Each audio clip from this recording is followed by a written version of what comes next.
Sejam bem-vindos a mais uma aula do conteúdo de História do sexto ano.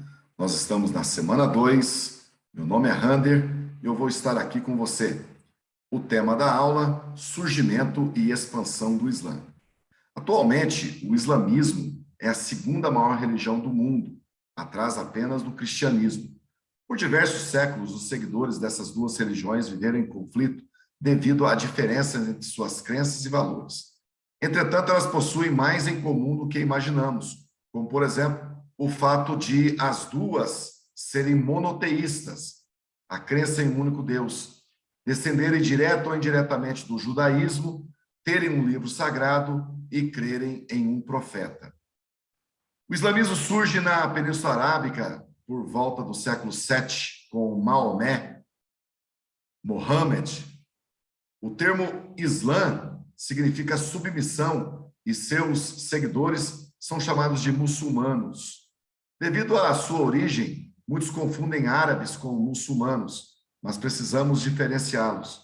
Os árabes são descendentes dos semitas e compõem diversos povos com língua, escrita e outros costumes semelhantes.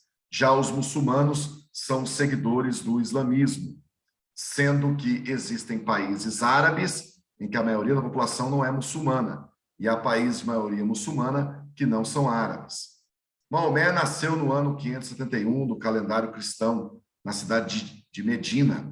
Ficou órfão ainda criança e foi criado pelo seu tio, que o ensinou a trabalhar como comerciante de especiarias. Casou-se com Khadija, viúva de um comerciante, e nesse contexto iniciou seus estudos religiosos. Apesar da predominância das religiões politeístas, Maomé passou a estudar o judaísmo e o cristianismo. Segundo as tradições do islamismo, por volta do século VII, Maomé teria tido visões do anjo Gabriel, o que o revelava as palavras de Alá, Deus em árabe. Assim, Maomé teria reescrito as palavras de Deus segundo sua própria interpretação e que hoje é o livro sagrado muçulmano, o Corão. Na cidade de Meca, Maomé passa a converter vários seguidores ao islamismo e é perseguido por opositores de outras religiões quando é obrigado a voltar para Medina, em 622. Essa migração ficou conhecida como Hégira e é considerada o marco inicial do calendário islâmico. Em 630, Maomé consegue tomar Meca com seu novo exército e espalhar ainda mais o islamismo pela região. Após sua morte, em 632, os muçulmanos se dividiram em dois grandes grupos, sunitas e xiitas. Os líderes religiosos passaram também a assumir lideranças políticas e se tornaram califas, sucessores de Maomé, e criaram diversos califados pelo mundo árabe, Europa, África e Ásia. Os seguidores do islamismo precisam seguir 5 pilares: crer que Alá é o único Deus e que Maomé é o profeta. Orar 5 vezes ao dia virado para a cidade de Meca. Não comer nada durante o dia no mês do Ramadã, nome de um dos meses do calendário islâmico. Ajudar os mais necessitados, doando 2,5% de seus lucros pessoais. Ir a Meca pelo menos uma vez na vida, se tiver condições físicas e financeiras. Através dessa filosofia, o islamismo se espalhou, levando a palavra de Alá para diversos lugares, chegando até mesmo à Península Ibérica, onde hoje é Portugal e Espanha. Nessa região, os muçulmanos permaneceram por 7 séculos e tiveram influências importantes para a cultura portuguesa e espanhola, como, por exemplo, a arquitetura, os seus ladrilhos coloridos, na alimentação e na ampliação do conhecimento da matemática, da astronomia e da medicina. Os muçulmanos difundiram a ideia da jihad pelo mundo, que significa espalhar as palavras de Alá para todos que desejam se converter, mas com o passar do tempo, esse termo passou a ser compreendido como guerra santa, o que gerou diversos conflitos ao longo do tempo.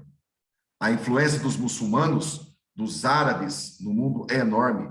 Muitos escritos dos gregos e dos romanos foram guardados e até mesmo traduzidos para o árabe, e só depois foram traduzidos para outras línguas.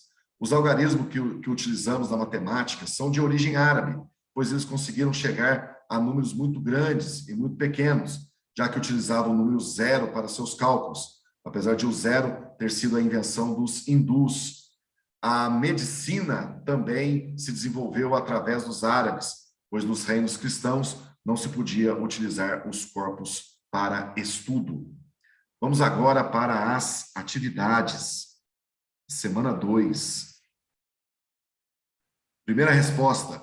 Essas são 3 grandes religiões monoteístas, judaísmo, cristianismo e islamismo, e têm em comum o fato de que têm sua origem no mesmo lugar, Jerusalém. Número 2, resposta.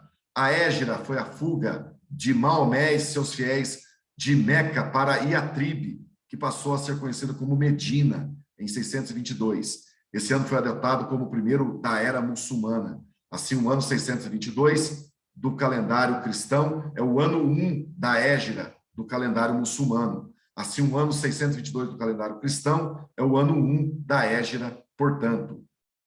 Para você saber em que ano que os árabes estão, pega 2021 e subtraia 622.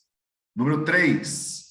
Embora seja um equívoco recorrente, muçulmanos e árabes não são sinônimos. Ser árabe significa pertencer ao grupo étnico que habita principalmente o Oriente Médio e a África Setentrional, enquanto ser muçulmano significa apenas ter fé no islamismo. Número 4. Todo muçulmano é obrigado a ir a Meca. O Hajj, que significa peregrinação em árabe, é uma obrigação para todo muçulmano que tem condições financeiras e físicas de empreender a viagem. Isso inclui mulheres, mas elas só podem ir acompanhadas de um grupo de outras mulheres ou outros nomes. A crença é o próprio islamismo. Número 5. Número 5. O Ramadã orienta seus adeptos que façam jejum durante o dia, sendo permitida a alimentação antes do sol nascer e após o sol se pôr. Provavelmente houve algumas alterações fisiológicas esperadas, como diminuição de glicogênio muscular e hepático, e dependendo da intensidade e temperatura do ambiente no horário do jogo, uma possível desidratação. Número 6. Na matemática, a influência árabe e muçulmana é extremamente rica, como podemos perceber através da utilização de algarismos, do número 0 difundido pelos árabes, ou mesmo o de ramos inteiros da matemática, como a álgebra. Na música, com a utilização de instrumentos musicais de corda ou percussão, que no Brasil desenvolveu principalmente a viola caipira. Muito obrigado a todos e até nossa próxima aula.